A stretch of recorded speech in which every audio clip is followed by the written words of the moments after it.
Welcome back to Holt Growers. I'm your host, Timothy Holt, and this is our backyard and market garden. So if you've been paying attention and watching the previous videos, you probably know we're in full swing with growing crops. Right now, we have this beautiful radish I just picked today. It's not quite big enough for market, but hopefully next week it will be all ready. Let me show you what we've been doing this week on this update. So this is a weekly update. As you can see right there is our rain, and last week's video we covered our water system. So real quick, these are some late blooming or late germinating peppers and tomatoes in these buckets. So we are going to see if they're going to produce. If they produce, they will be late in the season, which won't be a problem. Like them a lot earlier, of course, but late is better than never. So, and then this is the structure for our greenhouse. As you can see, if you watched the last video, a lot has been going on with this. We do have our basic support beam there, and most of the rafters in place. We're missing just 2 of them right now. That's because silly me cut them too short. Yes, I know. I should have known better, but I cut them too short. And then that is PEX pipe, left over, recycled, if you will, from the low tunnels last year. And it is simply going to be holding some string for us, which I will zoom in and show you guys right here. Okay, as you can see, we've got some string. I'll put that down. Okay, and it is attached to a rail down here on the bottom, so it's not going to go anywhere. That's because we have peas down here. These next week are going to be, these radishes here are looking good. They're going to get harvested out next week, and then we'll just have our peas in here. We may or may not put another crop of radishes in here. The peas will grow up these string lines and like growing on a fence, and they shouldn't block sunlight, adequate sunlight, for another batch of radishes. So we'll probably put in another 2 rows of radishes intermixed with these peas.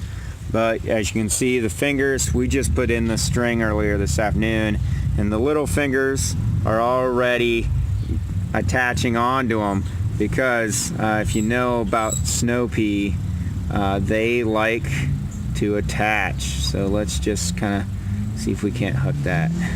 Nope, not ready to hook.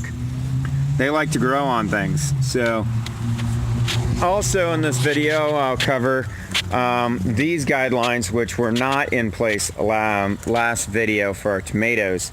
So these are our tomato plants here, our mature tomato plants, and they're starting to produce. We also have some carrots growing intermixed here, but if you notice, there's a string for each tomato.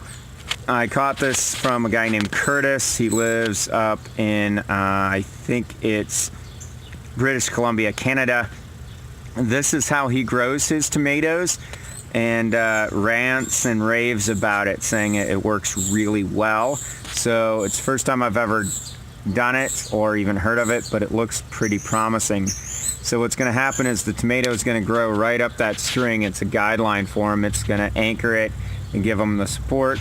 These tomato plants should grow all the way up to the top as long as they're supported, and then we will be pruning them back from the ground once they're all the way up to this support. We will prune them starting at the bottom and prune them up, and then they will produce for us. Nice healthy plants.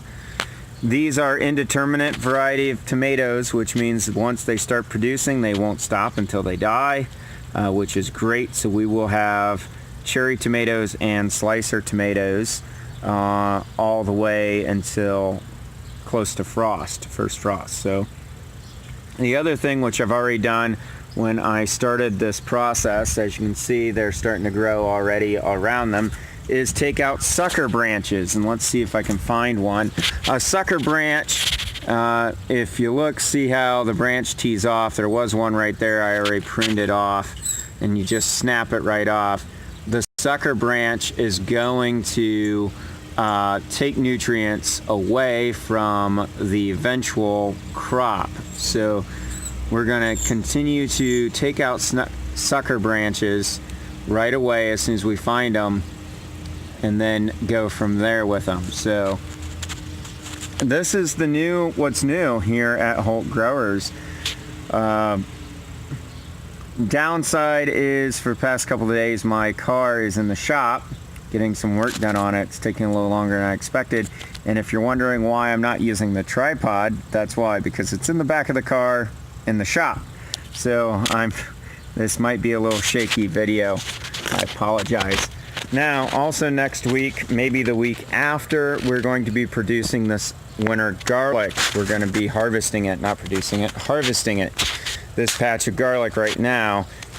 Once it's harvested, we will clean it up, pull out weeds, prep it, and then it will get incorporated into the rest of the garden beds. Okay. However, since it was already here and doing so well, I didn't want to prematurely take it out. With garlic, this is my first opportunity with garlic. I've never grown it before, especially winter garlic. And it seems to be going very well, as you can see. It should be ready mid-June, which is here next week after. And how we know it's ready for harvest is a good 3 to 4 days with no rain, so the soil's nice and dry. And then these bottom leaves right here coming out will be all dried off. They will be all dried up, creating this nice protective layer. And we want that to be 2 or 3 of them, maybe 4, up the stalk. So this one's not quite ready because we only have one. When this one dries off, as you can see, it's getting there, but not quite ready yet. So it will fall over and wither like this, and that means it's ready to harvest. Now, this will not be ready for sale, however, until we dry it and let it dry out, which can take anywhere from 4 weeks up to 3 months, depending on weather conditions. So stay tuned for a video on that. However, this video's main focus was definitely this greenhouse structure that's going in. In the hotter days and weeks of July, August, maybe even in September, we will be putting some shade cloth over the top of this, structure, and then that will give us that shade for our plants. And then as it gets colder out, we will be covering it with some plastic. Most likely we'll be using a 4 mil plastic, maybe a 6 mil clear plastic, and encase it as a greenhouse. So stay tuned for that. I'm going to cut this video short and close with that. So get out, grow some today, enjoy this beautiful weather, and check out those beans. I did find out what was eating my beans. So if you still have any other ideas on how to get rid of these things, let me know. But as you can see, like, this one's almost completely eaten up, and there's some more. We did not have last year in our personal garden, same location, we didn't have any problems with our beans. They grew really well. We didn't have any bugs. So I'm not sure why the outbreak this year, but if you have any idea on a natural way of getting rid of whatever is causing that, please leave a comment in the section below, or message me and let me know. I would love to hear from you, because I definitely want healthy bean plants. So with that, may God richly bless you. Get out, grow something today.